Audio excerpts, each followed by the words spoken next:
Leo katika historia. Mnamo mwaka 1912, tarehe 10 Aprili, siku kama ya leo, safari ya kwanza ya RMS Titanic, meli maarufu duniani Titanic, ilianza safari yake ya kwanza kutoka Southampton, Uingereza kuelekea New York. Baadaye ilizama tarehe 15 Aprili baada ya kugonga barafu. Tukio jingine ni mnamo mwaka 1815, tarehe 10 Aprili, milima ya Mount Tambora ililipuka. Hili lilikuwa ni moja ya milipuko mikubwa zaidi kutokea duniani.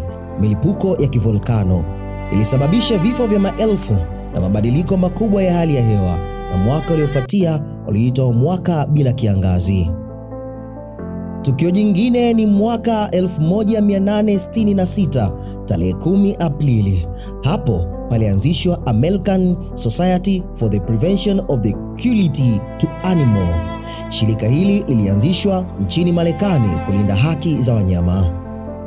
Tukio jingine ni mnamo tarehe 10 Aprili mwaka 1998. Hapo yalifanyika makubaliano ya amani ya Good Friday Agreement.